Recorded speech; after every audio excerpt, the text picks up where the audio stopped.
good morning. He slept over there with me. Hey, Spice. He was quite happy. Talk about a rough night last night. Oh my word.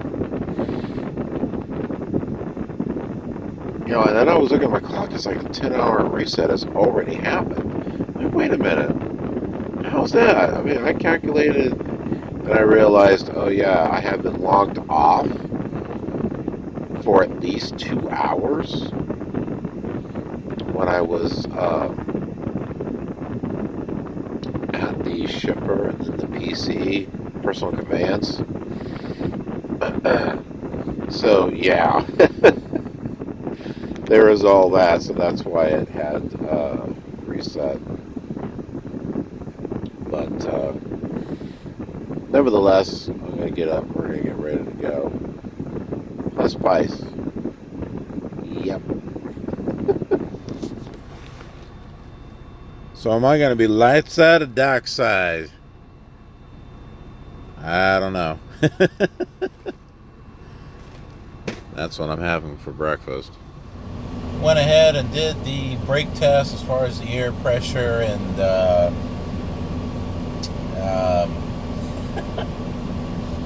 brakes popping out and stuff. So just building up air pressure. We'll do a tech test and we'll get going. First thing we got to do is we got to go weigh this, and I'm going to go ahead and weigh this here at the terminal. And if it's got, plenty of wiggle room, like 30,000 on one axle and 30,000 on the other, then I'm not going to worry about it. If it's too close on one of them, or both of them, I mean, if we're looking at like 33,000 or something on both of them, then at our fuel stop, I'll go and get weighed and then go around to get fuel and do all that at once. So, all right, let's go ahead and get going, and I'll meet you at our next stop. This is my third time through here.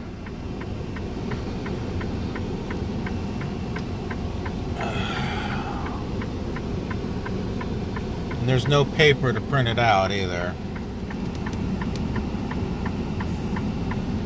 Because, why would there be?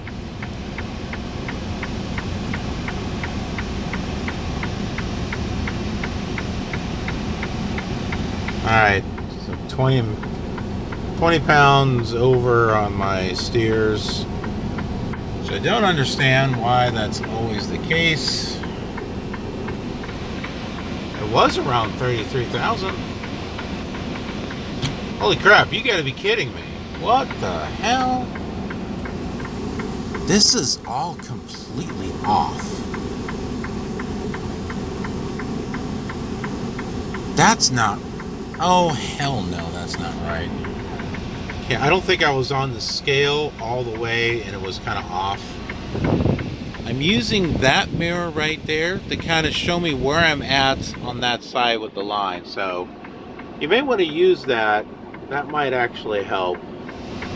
Oh, come on. It's still overweight. This fella was overweight on his rear axles too.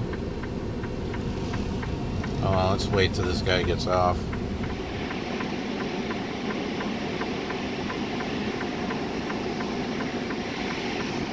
Well, it was around 12,060 or something.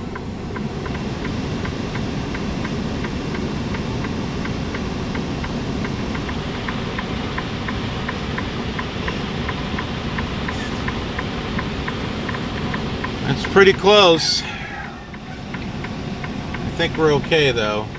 But we are definitely going to a truck stop to get this weighed.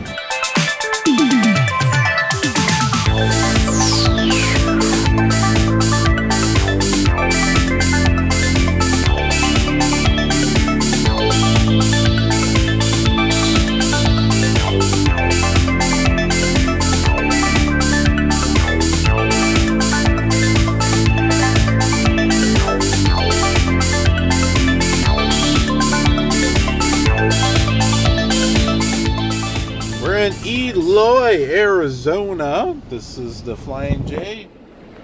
We are here to get fuel. Right, Spice? Yeah. All right. We went ahead and scaled the load, and we're gonna fuel. There's plenty of parking, so we'll go and park instead of pulling forward, and I'll go ahead and pay for everything. Right? Right? Okay, whatever. Okay, well, this these buttons is not working. Holy heck, it is hot. Still humid out here. I hope things change when we get to Texas. I know it's still going to be hot, but I hope it's not as bad. So I had to go in to pay. If I thought about it, I would have gotten my scale too, but you have to have your plate number for your trailer and your tractor, so it's all right. This might take a while. It's not going entirely fast. And I've already cleaned my wind. That's it? 100-gallon tank and that's it? Alrighty, well, that's great. Can it go any slower? Oh, by the way, the D button doesn't work because of course it doesn't. They're like, we don't see any problem with it. Maybe they should get out and look. Oh, so I got it going again anyway. All right, so I got it just right. Cool. I'm gonna give Spice some water. And I got some pizza and soda pop, not sody water, soda pop. Right, you bonehead truckers need to get it right. Spice says, I've driven enough. So you're taking over? Is that it? Are we team drivers? All right, I'll go take a nap, all right? You get us going.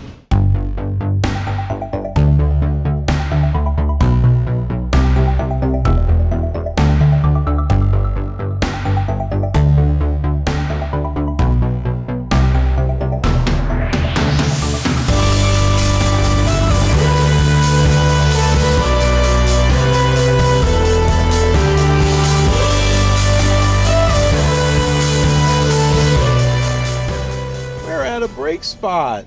That's Spice. My co-pilot. Where are we?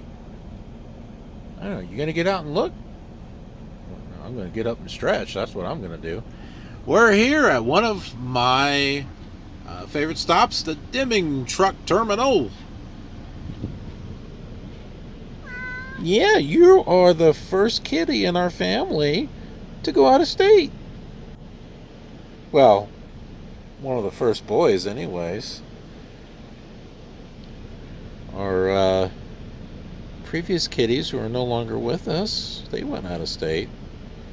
But yeah, as far as our next generation here, yeah, you're the first one. How about that? Ain't that exciting? Yeah, okay, well.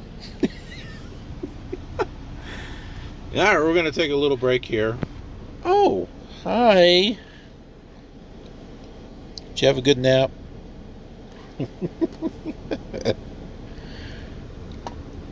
Yeah, so we're going to take ourselves... Oh, jeez. We're going to take ourselves a little break, and then we'll get back on the road.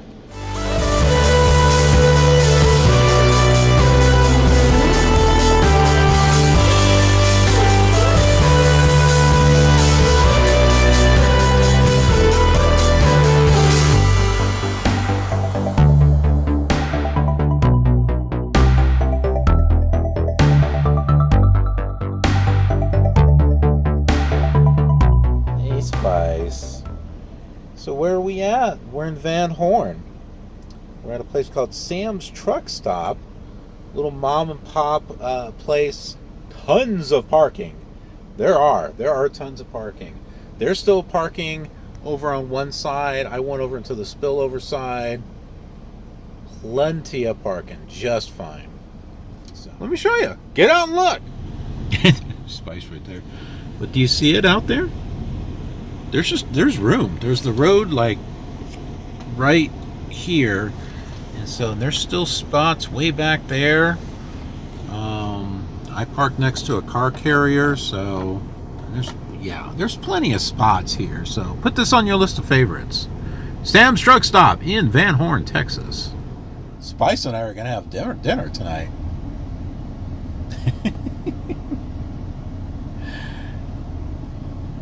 All right, buddy.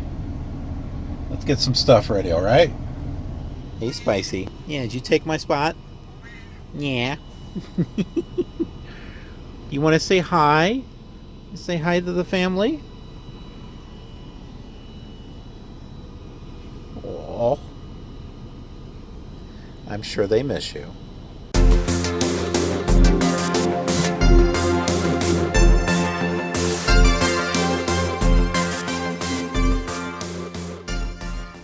So it's morning. You can kind of see what's around here. That truck there parked like that next to me. You see there's some spots. It looks like this place does actually kind of fill up, probably late at night or something. But and by the way, all the bug splatters, it was like it was raining. I thought it was raining. But no, that's how many bugs were hitting my windshield at one time. That is just crazy. Alright, so my hours just reset. This is one of those times where, as you know, the minute it hits 10 hours, I'm going. Because it is, what, 8 o'clock right now. And I want to get going, so let's do the pre-trip, and I will see you at our next stop.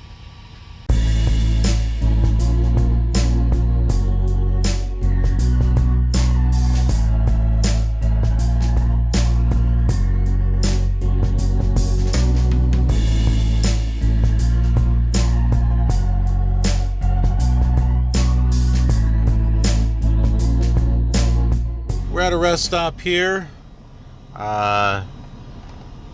Just looking to see what's ahead. Fort Stockton is about 23 miles. There's a Love's truck stop there, which we've been to before. I want to stop there and clean the windshield, but I didn't want to go there and then like, where am I going to park, and stuff like that. Wasn't sure what I was gonna be dealing with when I got there, so I wanted to stop here first so I could see what was ahead. Does that make sense? But this will give me a chance to have breakfast here. I'll use the restroom, and then I'll just go to the Love's, clean the windshield, and keep going. Right?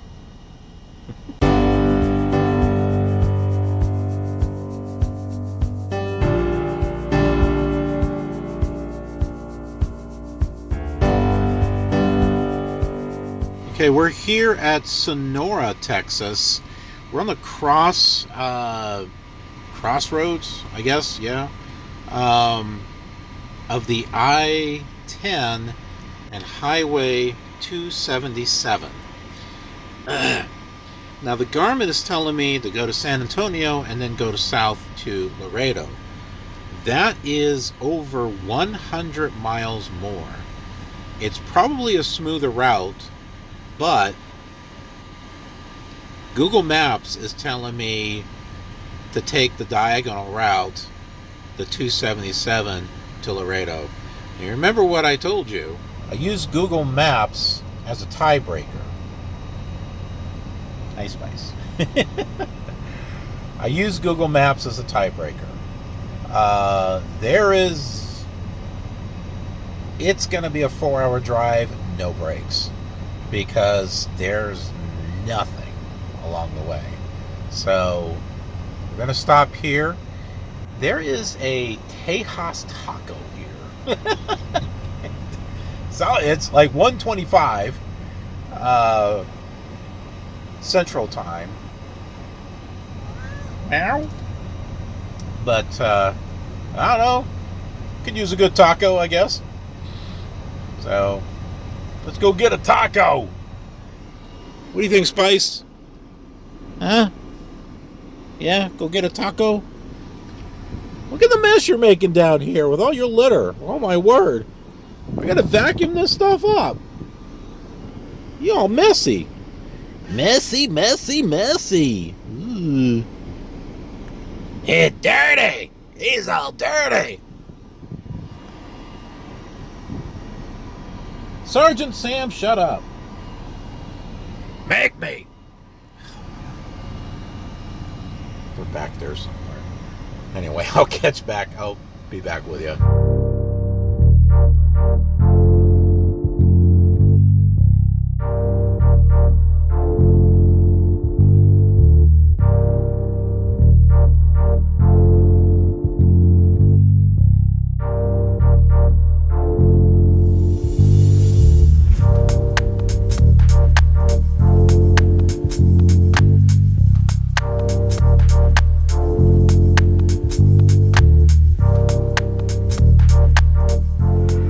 Someone's hiding back here. Hi, Spice.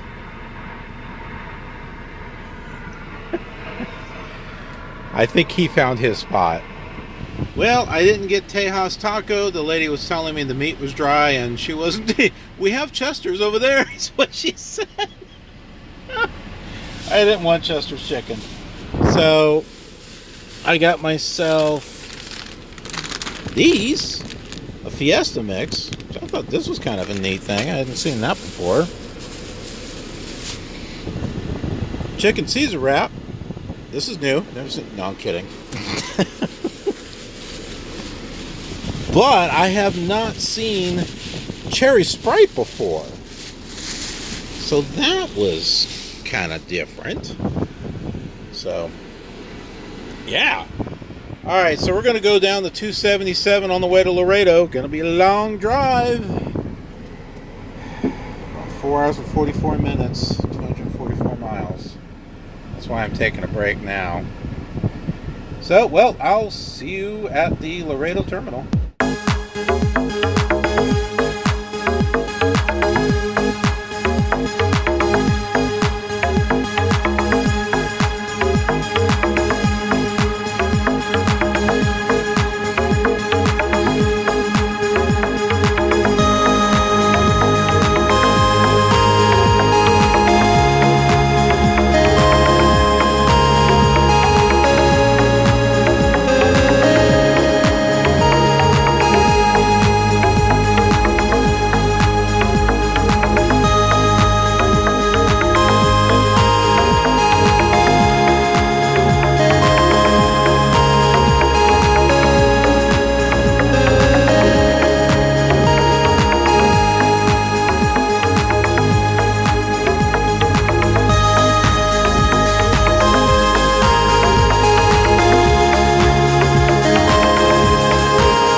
I am really annoyed.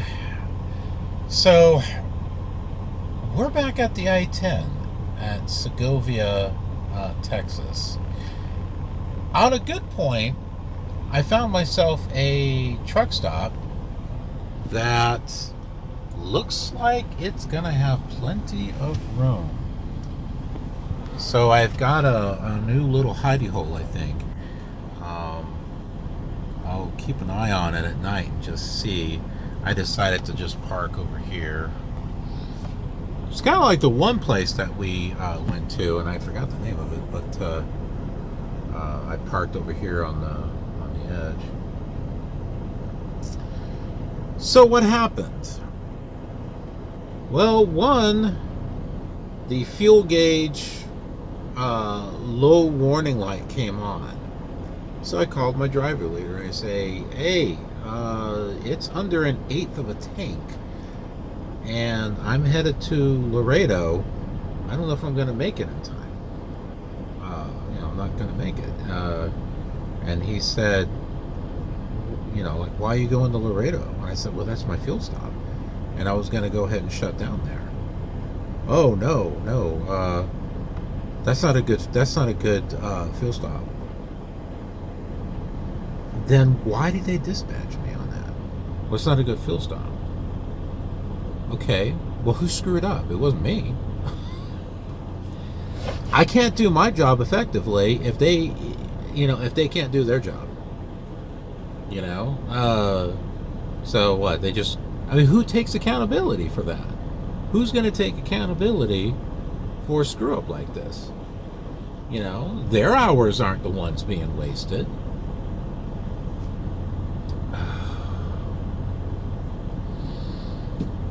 So my driver later told me to go back up here to the I-10. San Antonio is not too far that way. Well,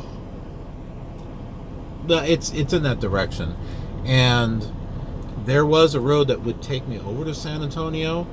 But you remember I told you folks that when it starts getting late at night, heck, even in the middle of the day, and I've noticed this, major cities, truck stops are just overpacked. They're just overpacked. You might get a spot. But I guess people are there doing a 34-hour reset, or they just don't work, or, I don't know. I don't know what it is. I just know that ones I've seen in a major city are just, you just want to stay away from them. They're just always a mess. There's some of them, it seems like a lot of them, there's not a lot of room to pull up or anything, and they're somewhat tight back ends, and then the way they're designed, you wind up being in someone's way, and then they get irritated. And I know that some would say, oh, don't let that bother you. Well, that's easier said than done. That is easier said than done, especially when you work for Swift. And everyone out there wants to rip apart Swift. You Swift, sure wish I finished training. Oh. Yeah, you know what? My thing is, I sure wish I got better training. That's what I feel. Because there's so many variables when it comes to backing. And when you go from one situation to another situation, it's hard to get that practice down. Every situation is different, and sometimes you come back, you circle back, to a backing situation you've been at before, but you're having to change your way of thinking. It's like, well, what did I do the last time? What did I do the last time in order to get it in there? How many, you know what I mean? The Academy, even Top Gun, you're on a range. And it's repetition. You're doing the same thing throughout the day, every day through that week. Well, yeah. When you're doing it the same way throughout the day and throughout the week, yeah, you're probably going to get it. And then you come out here to the real world. Guess what? All the backing situations are not the same. and you try to do it the way that, you did it at the Academy or Top Gun, and then you quickly realize this is not quite working the same way. And then, people will say, well, you just need to adjust it. You need to drive a little bit further from your parking spot in order to do your S shape or do your 45. But how much further do you have to go? How much further do you have to go to where when you back in, you don't hit the trailer that's, over on the right side? Or when you're trying to back in, you're trying not to hit the trailer that's over here on your left side. Because where's that sweet spot? And if the parking spot is wide, you can get it in the hole, get it in there, and you got your space to pull up, do your offset and stuff. You're all good. What if you don't have that space to pull up? Do you guys see the problem? I'm sorry, the training needs to be better. It needs to be better. And there should be training in regards to the best places to shut down, time management, all that stuff, but it's not there. They rely on a mentor to teach you that. Well, guess what? All the mentors are different too. You need to have a standard. So I think Top Gun is a great start, but you need more than that. You need to have like an advanced class to really arm new drivers with the information that they need. Obviously what they're doing is not working because new drivers are hitting stuff.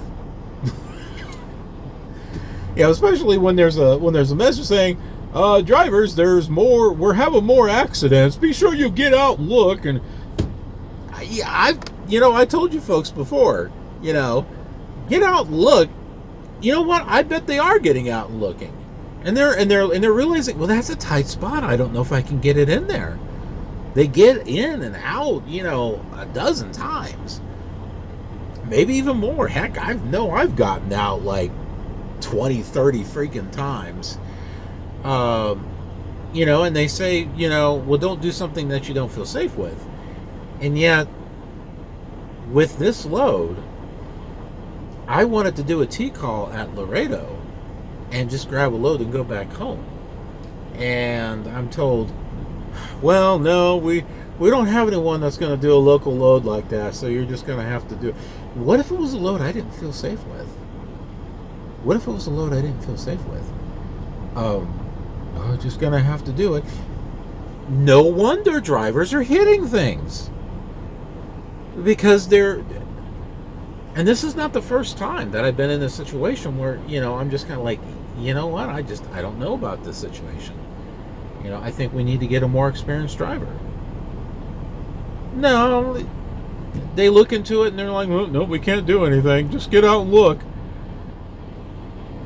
It is so easy to sit behind a computer screen and say that crap. Okay? Anybody can sit behind a computer screen, go on the phone and tell someone, get out and look and use your 3 points of contact. You know what? Kiss my ass. Why don't you get out, look for a truck, sit your ass down, and see if you can do it? And then there are those who've been drivers for a while. They've been driving for 445 years, well, I don't see what the problem is. The problem is that you've got new drivers that, have just started, or they're under a year, they're still trying to figure things out, and they're having to figure it out on their own. And people wonder why the industry is not good, and that's going downhill. There you go. That's why. And it's not just Swift. The other major carriers are doing it too. They're just, let's get people in. Let's get people in the seats. We got work that's got to be done. Like, come on, we got it. We got to do it. Got to do it. You got to make that money, so we can make that money. That's really what they mean. We want to help you make money. No, you don't. You just want to make money yourself. Don't lie. We want to help you make money. Please. This sounds like a pyramid scheme. You know what? That sounds like one of those pyramid schemes, you know, with the bad place, you know, where you have to go and sell, and you go in and have that one guy that's like up there, we want to help you make money, and that's a freaking scam. That's what this is. I don't know. This is what it feels like. Yeah, and then it's hard to be successful when I'm relying on people to give me accurate information, and I get crap. If you can't give me good information, just give me access to all your programs, and I'll do it myself. I bet you I'll be more successful if I do it all myself. I bet you I will. Anyway, there's a Sonic here. So I might get something from Sonic. But I'm going to take care of little Spice down here. Well, he was down here. I'm going to go ahead and take care of him. And we're going to call it a night. That's what we're going to do. Okay, never mind. The Sonic is closed. And they don't accept cards, only cash. If you want to use a card, you have to do it through the Sonic app. But then again, it's closed. There's an Indian restaurant, but like fast food, and it's like $12. It's like $11.99 for almost everything. Nope. I guess I'll just make my own stuff. And also, the digital sign out there says like free parking with 100-gallon fill-up and food. But the Trucker Path app doesn't say anything like that. I don't see any reviews saying that it requires that it's paid for. If it is, I'll just pay for it. But other than that, I'm just going to hang out. And hopefully I've got fuel. I don't know. This thing's doing something weird. For all I know, it's going to run out of fuel overnight. It's 107 degrees out, so it's not like I can not run the engine, but I'll see what I can do with the air conditioners, if I can get it cool back there for us.